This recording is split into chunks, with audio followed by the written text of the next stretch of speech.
Queridos alunos do Monte, saúde e paz. Como vocês estão? Espero que estejam bem. Chegamos à última aula do nosso trimestre, nessa jornada tão boa com Jesus no Sermão do Monte. Entre subidas e descidas, nós aprendemos nesses capítulos, versículos e grandes ensinamentos que é possível viver uma vida bem-aventurada, uma vida feliz, de obediência e de santidade na presença do Senhor. Amém?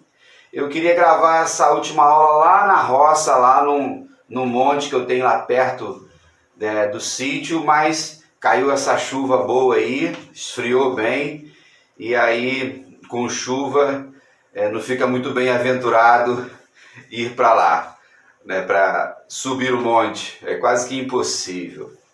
Queridos, hoje nós finalizamos o capítulo 7, um capítulo que então Jesus vai usar a palavra portanto, ou seja, é o resumo de tudo que ele ensinou. O Sermão da Montanha já foi pregado por milhares de pregadores.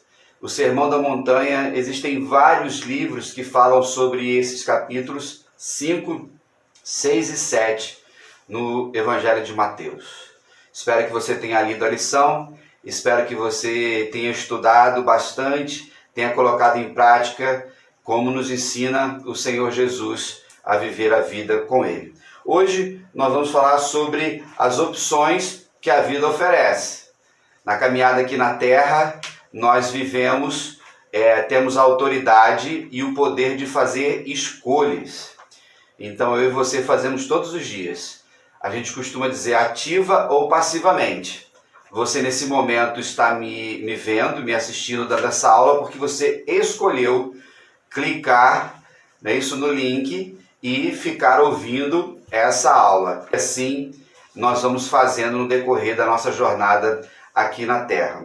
O autor que tem nos ajudado bastante nesses 3 meses, ele vem nos fazer refletir sobre esse final, e logo no início aqui ele fala sobre esse caminhar com Jesus envolve uma porta estreita.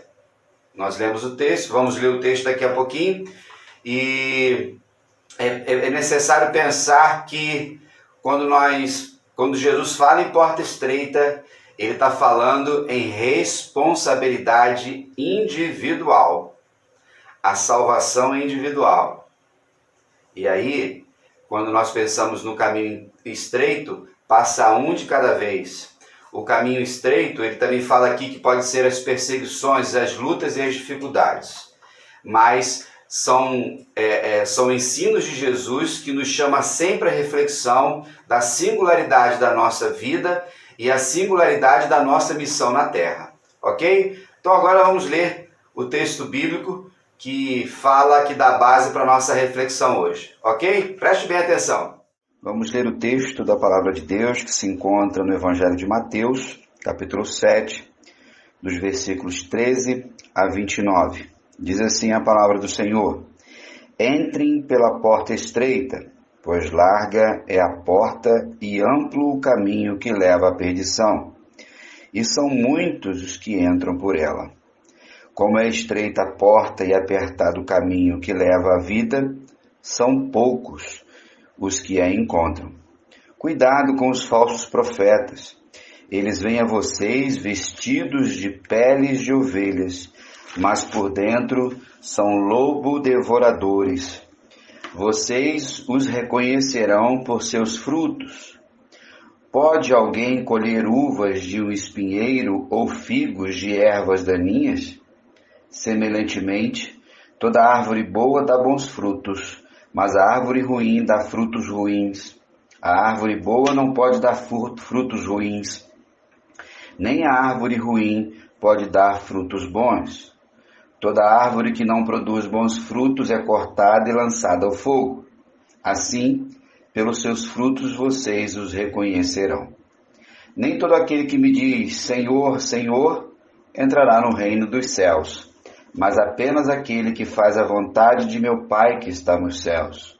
Muitos me dirão naquele dia, Senhor, Senhor, não profetizamos em teu nome? Em teu nome não expulsamos demônios e não realizamos muitos milagres? Então eu lhes direi claramente, não os conheço. Afastem-se de mim, vocês que praticam o mal.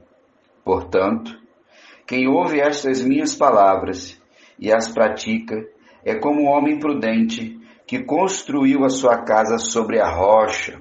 Caiu a chuva, transbordaram os rios, sopraram os ventos e deram contra aquela casa. E ela não caiu, porque tinha seus alicerces na rocha. Mas quem ouve essas palavras e não as pratica, é como um insensato que construiu a sua casa sobre a areia. Caiu a chuva, transbordaram os rios, sopraram os ventos e deram contra aquela casa, e ela caiu. E foi grande a sua queda. Quando Jesus acabou de dizer essas coisas, as multidões estavam maravilhadas com o seu ensino, porque ele as ensinava como quem tem autoridade, e não como os mestres da lei. Amém. Como a palavra de Deus é maravilhosa, como a palavra de Deus está sempre nos ensinando, como a palavra de Deus nos dá esperança, como a palavra de Deus nos provoca reflexão, como a palavra de Deus, ela não como eu poderia dizer aqui, nebulosa, ela é objetiva. Sim, sim, não, não. Então, quando nós olhamos para essa caminhada desse estudo de hoje, no desafio de vivermos o caminho estreito, ou a porta estreita e o caminho também apertado, não podemos nunca esquecer da virtude cristã suprema, irmãos, que é o amor. Então, amar é um caminho estreito, amar é um caminho longo, amar ao próximo, não é isso? Conhecermos Deus, mas na questão relacional, quando nós somos chamados pelo Senhor Jesus, e toda a palavra de Deus nos fala sobre amor, é porque nós somos egoístas, é que nós pensamos sempre em nós primeiro. Mesmo quando às vezes nós podemos estar pensando em alguém primeiro, mas a gente está pensando na gente. Estranho isso, às vezes confuso, mas é a realidade. Queridos, quando nós pensamos na palavra do Senhor, no primeiro tópico ele fala dessa porta e desse caminho, ele fala aqui sobre arrependimento e fé, ele fala de uma vida de discipulado, e pegando 3 termos que são bíblicos e teológicos, que fala sobre toda a nossa trajetória, envolve o quê? Conversão, santificação e glorificação. Então a conversão é o momento que o Senhor nos salva, que Ele muda a nossa mente, a metanoia, existe a nova vida, o nascer de novo. A santificação é esse caminhar, é esse processo na terra, quando Jesus vai forjando em nós o caráter dele. Ele vai mudando a nossa vida e uma vez que o Espírito Santo habita em nós, a nossa personalidade vai sendo moldada pelo Espírito Santo. A glorificação, então, é o céu, é a glória de Deus, é vivermos com Ele eternamente. Nós, então, vivemos essa caminhada aqui na terra. O autor vai falar sobre segurança e esperança que nós temos em Cristo, porque lá em João vai dizer que Jesus é a porta. Então, quando nós passamos pela porta que é Jesus, pela graça, sem dúvida alguma, irmãos, eu falo aqui sem pestanejar, sem errar, todos os discípulos de Jesus, todos os servos de Deus, todos os eleitos de Cristo, eles produzirão esses frutos nesse caminho estreito. Eles serão bem-aventurados na sua jornada. No entanto, como eu sempre falo para vocês, não existe uma imunidade, não existe uma redoma à nossa volta que venha nos proteger de viver lutas.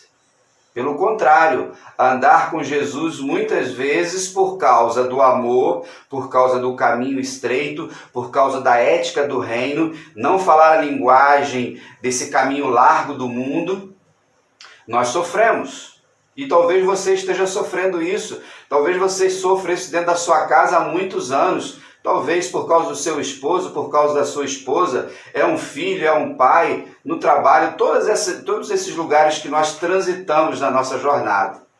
Mas nós temos a segurança em Cristo Jesus. Ele vai citar aqui Deuteronômio capítulo 30, quando Deus está falando através de Moisés sobre vida e bem, sobre morte e mal. O que vocês vão escolher? Né? Se vocês obedecerem, vocês vão comer o melhor da terra.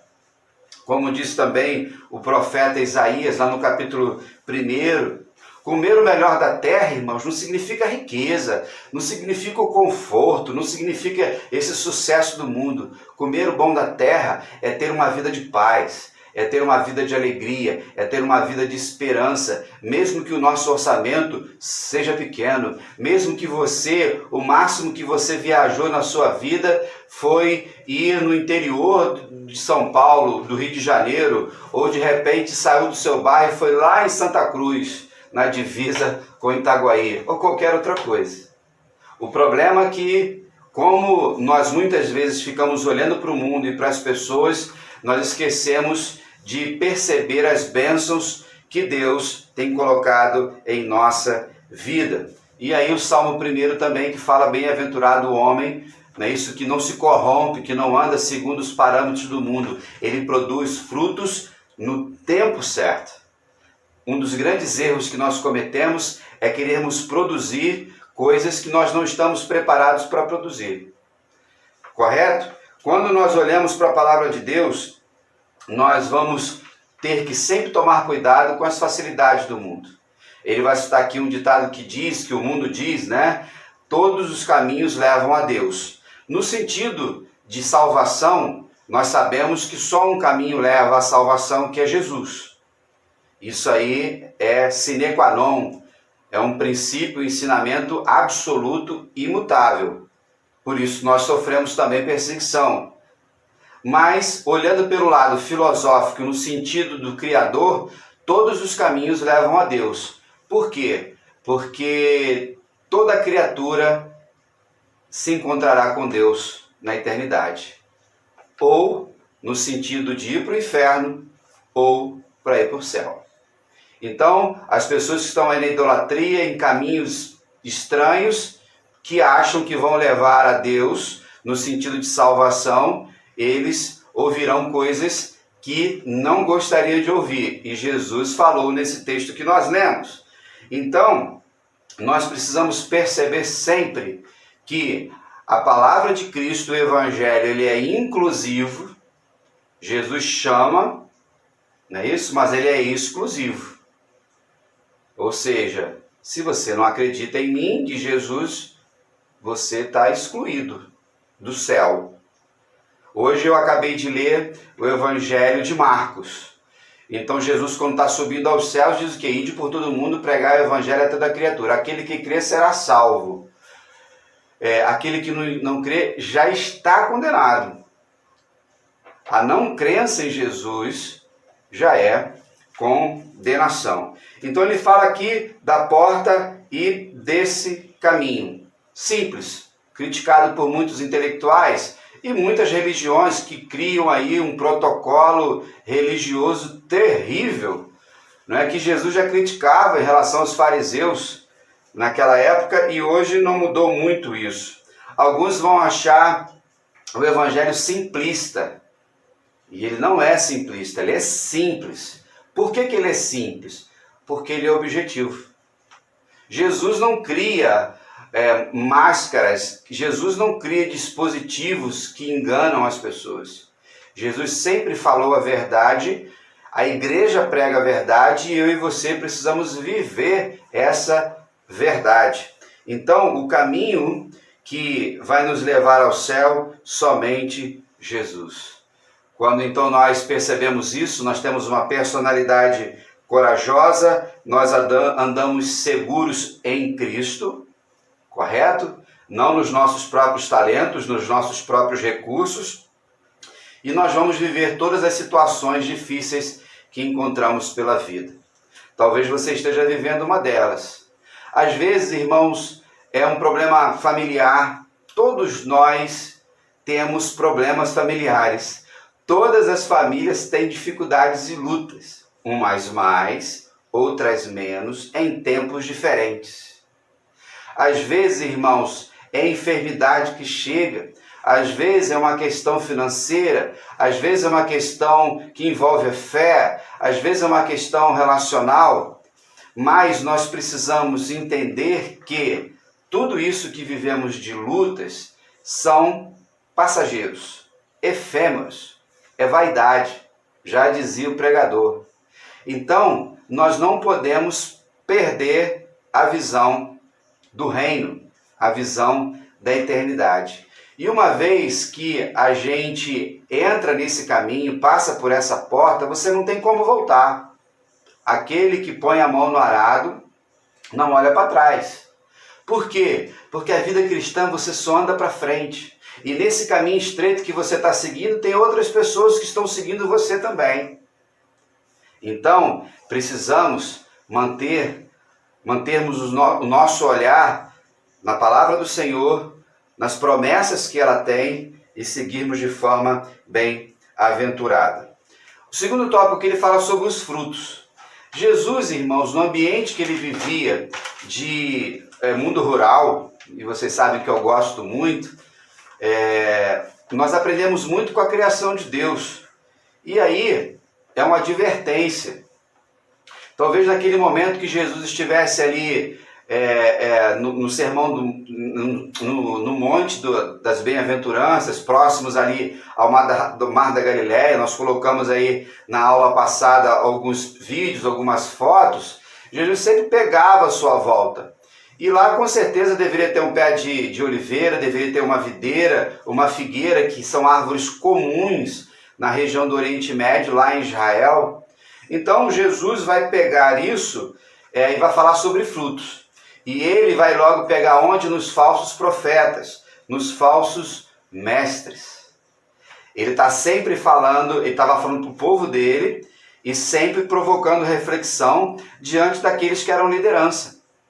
Então, esses que estão aí falsos, como ovelhas disfarçadas, né, e parece que quanta gente, eu e você, já convivemos dentro da igreja, queridos, que verdadeiros demônios, desculpe a palavra, verdadeiros joios, realmente. Pessoas que cantavam todos os hinos do HCC, do cantor cristão, sabiam versículos de cor, estavam na igreja sempre, cantavam em coral, participavam daquilo, mas nunca pertenceram ao reino.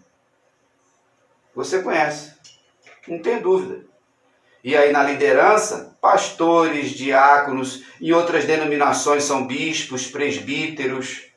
Quantos professores de EBD talvez você tenha ouvido, como você está me ouvindo agora, mas essas pessoas falavam ali, mas não viviam aquilo que ensinavam e nem acreditavam naquilo. E quando a gente vai adquirindo um pouquinho de experiência na vida cristã e na própria vida, a gente sabe quando a pessoa mente, a gente sabe quando aquela pessoa não acredita naquilo que ela está falando. Então Jesus nos chama a ficar atentos a tudo isso. Diante desse alerta, precisamos continuar nos dias de hoje. Você já foi enganado por algum falso pastor, falso profeta, falso mestre aí? Com certeza, eu já fui. E olha que eu sou batista há 50 anos, eu fui enganado dentro do nosso arraial. A gente se engana, infelizmente, com as pessoas. Então nós temos que tomar cuidado por causa dos riscos e não cairmos aí inocentemente nessas armadilhas. Então Jesus fala assim, pelo fruto você conhece a árvore. Manga só dá mangueira. Pé de jabuticabeira só dá jabuticaba. Não é isso? Mamão você só colhe no mamoeiro. E assim a gente vai. Porém, Jesus está dizendo, e naquela época existia muito isso, como nos dias de hoje nada mudou. Pessoas que têm a aparência de serem de Deus. Lembra que Jesus falou do joio e do trigo? Pois é, são iguaizinhos, bem parecidos. Mas só que o trigo dá os grãos. O joio, se você esmagar ele só dá a palha. Meus irmãos, a palavra de Deus é sábia. A palavra de Deus ela é muito simples. Então, As aparências enganam. Títulos, saber falar bem, carismáticos. Vamos no ambiente político também. Vou confessar para vocês aqui, esse secretário de saúde estadual que a gente tinha aí, o Edmar, ele me enganou. Eu via ele falando da Covid, eu via ele falando, ele respondia os jornalistas com tranquilidade, com educação, aquele jeito dele ali, um homem simples, não é verdade? Encontraram 8,5 milhões de dinheiro na casa dele, fruto de corrupção na área de saúde do nosso estado. Pois é. Então, nós precisamos tomar cuidado todos os dias, fazendo juízo de valor, não é isso? Peneirando as coisas, coando, para que nós não sejamos enganados. Falando em política, esse ano é ano de eleição. Que Deus tenha misericórdia de todos nós. Já é difícil, sem pandemia, imagina então com pandemia. Mas a gente tem que orar a cada dia pelas autoridades, esperamos que o novo prefeito possa fazer coisas melhores pela nossa cidade.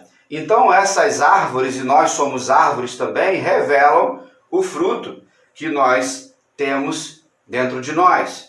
Então nós precisamos caminhar em obediência, atentos a tudo que o Senhor nos deu e quer que façamos para revelar o reino. Somos nós as cartas vivas, como o apóstolo Paulo diz. Nós que vamos exalando o bom perfume de Jesus. Então precisamos a cada dia viver isso.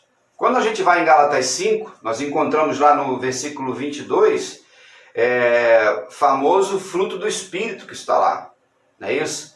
Fala sobre amor, de paz, de alegria, bondade, benignidade, mansidão, domínio próprio, fidelidade, né? São 9 ou um só, dividido em 9 partes. Ali é o caráter de Cristo. Ali é o Espírito Santo agindo em nós, indo contra, militando contra, lá o versículo 18, que são as obras da carne. Que eu e você temos ela, todos nós temos aquelas obras na carne. E se você se esqueceu disso, depois, ou você para o vídeo agora e vai ler o texto, ou depois que terminar a aula, você vai lá meditar no capítulo 5 de Gálatas. Todos nós, o nosso caminhar é diário. E como árvore, irmãos, frutífera, precisamos dar o fruto da nossa espécie. E tem épocas que, quando nós damos mais frutos do que outros. Não é isso? Quando você vai numa árvore, tem mangueira que tem, dependendo da época, vamos supor assim, agora a época, as mangueiras estão em floração. Depois dessa floração, elas vão dar as mangas. Se de repente houver muita ventania, de repente a chuva for muito forte, essa floração é diminuída e ela vai dar menos frutos. Agora, chegando aí já final do ano. E com isso comeremos menos frutos. Pode acontecer, irmãos, que no decorrer da nossa vida, por causa da adubação, por causa da irrigação, por causa de algumas pragas, não é isso, que estão à volta, que destroem as nossas folhas, alguns fungos, nós não produzimos o fruto em maior quantidade. Mas isso não significa que nós não podemos melhorar e no ano seguinte produzirmos mais. Quando nós pensamos no aspecto espiritual, o apóstolo Paulo vai falar sobre o enxerto, né? Que nós fomos gentios, fomos enxertados na árvore que é Israel. E aí a gente dá fruto. Irmãos, a criação nos ensina muita coisa, a palavra de Deus sempre. Então continue lutando para produzir frutos. E a nossa vida, irmãos, é influência, é testemunho. E isso a gente vai corajosamente vivendo todos os dias, correto? E vale ressaltar também, ele coloca aqui, que o próprio Cristo, nesse momento de julgamento, nesse momento que ele for voltar ou nos encontrarmos com ele, ele vai dizer assim, muitos disseram o quê? Senhor, Senhor, a gente fez sinais em teu nome, a gente curou em teu nome, a gente expulsou o demônio. Já perceberam que os falsos crentes podem fazer coisas aparentemente espirituais? Já perceberam isso? Jesus vai dizer, não vos conheço, apartai-vos de mim, malditos. Queridos, nosso Deus é o Deus soberano. Jesus não veio à terra para passear e nem correu risco na cruz. Quando ele ressuscita e ele sobe aos céus, inicia a era da igreja, inicia-se o que nós chamamos do tempo, do período dos últimos dias, não era uma loteria. Jesus não veio brincar. Jesus veio continuar, quando sobe aos céus, a sua mensagem sendo pregada por gente que ele salvou, gente que não presta, como eu e você não prestamos. E se prestamos hoje, e prestamos hoje sim, por causa dele. Porque ele restaurou o nosso caráter, ele restaurou a nossa vida e está fazendo isso todo dia. Então, precisamos tomar os cuidados necessários em nossa jornada. Quando nós seguimos aqui a lição, quando ele trabalha sobre a questão do foco da lição, ele vai trazer aqui o que Jesus traz como exemplo das duas casas. Então, uma casa é construída sobre a rocha, a outra casa é construída sobre a areia. Você já cansou de ler esse texto? Você já cansou de ouvir sermões nesse texto? Eu já preguei algumas vezes nele também. Mas eu queria ressaltar o seguinte, na parábola de Jesus, nessa metáfora de Jesus, você percebe que independente de onde a casa foi construída, as circunstâncias são as mesmas. Correto? Tem vento, tem chuva, o rio sobe, tempestade. Os dois aspectos. Agora, se estamos firmados na rocha, pode vir o que quiser. Lembra da história dos 3 porquinhos? Foi inspirada nesse texto, do lobo que soprava. Então nós precisamos entender isso. Talvez você esteja passando por uma dessas tempestades, talvez o rio esteja subindo do seu nível, talvez o vento esteja forte. Mas se você é de Jesus, a sua casa, que aqui significa você como casa espiritual do Senhor, continuará firme. De tabela, orbitando em nossa volta está a nossa casa, a nossa família, cônjuge, filhos, aqueles agregados. Ficaremos firmes. Um casamento, querido irmão, querida irmã, quando é feita no Senhor, nada separa um casamento. Não existe divórcio na casa de servos de Deus. Existe divórcio na casa de religiosos, daqueles que não cumpriram a palavra do Senhor, mas estavam dentro da igreja, cantando, dando glória a Deus, aleluia, participando de todo o ambiente eclesiástico. Frutos. Vocês sabem que eu defendo e prego sempre a favor da família pela família, mas vejo muitos colegas pastores que destruíram suas famílias e vivem pelos púlpitos aí sem autoridade nenhuma, irmãos. Não importa se prega bem, se a igreja é grande, se é famoso, se não é, não importa. Ele está pregando aquilo que não se cumpre na vida dele. Lembre-se que os escritos da palavra do Senhor, as promessas que nós temos aqui, e os irmãos estão cansados de me ouvir, são para serem cumpridas em nós. Senão não teria sentido, se fosse só um discurso, se fosse só algo teórico para nós. Então, quando ele fala aqui da casa, irmãos, ele fala de obediência. Como vai você na sua obediência? Está seguindo firme? Ah, pastor, aconteceu isso. Ah, no meu trabalho o meu patrão não me valoriza. Ah, o meu marido não me olha. Ah, minha esposa só me critica. Ah, o meu filho não me obedece. Ah, o meu pai, a gente começa a transferir culpa. Aquela brincadeira que eu falo, a culpa é minha, eu boto em quem eu quiser. Mas quem nos salvou é o Senhor. Então nós temos que fazer por causa de Cristo. E por causa daquilo que Ele tem feito em nossas vidas. Talvez você vai orar pelo seu marido a vida inteira e você vai morrer e você não vai ver ele crente. Isso não é problema seu. Isso é problema de Deus. Se eu posso dizer que Deus tem algum problema para resolver.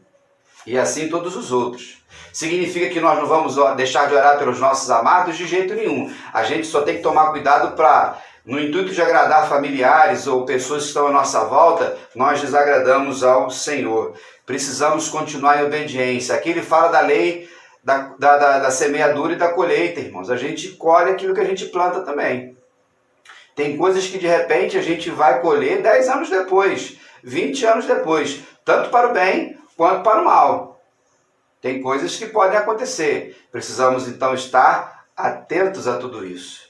Lembrando, irmãos, que não adianta a gente andar contra a vontade de Deus. Vai dar murro em ponta de faca.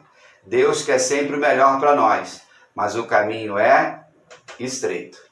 Nesse caminhar nosso aqui, lembrando também das consequências coletivas, talvez você esteja sofrendo algo hoje e esteja até colhendo algo que você não plantou por causa da decisão de alguém. A gente sempre dá exemplos de família, não é isso? É um vício de uma pessoa que vive de uma forma libertina, é um pai que abandona uma casa, é uma mãe que não cuida do seu filho, ou qualquer outra situação. Mas isso tem que nos fortalecer diante da nossa missão aqui na Terra. E quando nós vivemos de forma santa e obediente, irmãos, nós somos uma referência para as pessoas que estão no mundo. O mundo nos observa. E quando todos chegarem diante de Deus, nós seremos pedra de tropeço para muitas pessoas. Porque quando alguém der desculpa para Jesus lá na frente, ele vai dizer assim: olha, eu coloquei fulano na sua vida, coloquei fulana na sua vida. Aquela pessoa foi crente, aquela pessoa foi fiel, aquela pessoa te ajudou, esteve ao seu lado e você não valorizou. Então precisamos continuar. Continue firme na sua jornada. Quando nós falamos aqui do desafio da obediência, vem a resistência. Então nós vamos resistir a qualquer intempérie, irmãos. Às vezes é um diagnóstico ruim. Hoje mesmo estava conversando com uma irmã em Cristo, então ela me disse que está enfrentando uma luta contra o câncer de mama. É serva de Deus, ela vai passar por isso. Ela vai fazer o tratamento, ela vai chorar, ela vai ver as dores, os remédios, mas ela vai continuar crendo e vai ser exemplo de inspiração para tantas outras pessoas. Nós precisamos disso a cada dia em nossa vida. Agora, irmãos, quem ouve e não pratica, vai levantar o vento. E às vezes é só uma brisa, não precisa nem ser uma tempestade. Só uma chuvinha, não precisa ser um temporal. Já vai e desaba. E aí a pessoa fica arrumando desculpas, a pessoa cria suas histórias e a gente percebe o quê? Que Jesus não fazia parte da vida daquela pessoa. Então, dizer que acredita em Deus, grande coisa. Outro dia eu vi um videozinho aí de um cientista político aí, que ele famoso aí nas lives e tudo mais, ele dizendo que acredita em Deus. O que isso significa, irmãos, acreditar em Deus? Porque no islamismo, Alá é Deus, correto? Quando você vai no hinduísmo, tem vários deuses. Você vai no próprio catolicismo, apesar de ser monoteísta, tem vários deuses em ídolos. E assim você vê um monte de gente dizendo que acredita em Deus. Agora é o seguinte, quem diz que acredita em Deus tem que confessar que Jesus Cristo é o Filho dele. Aí muda.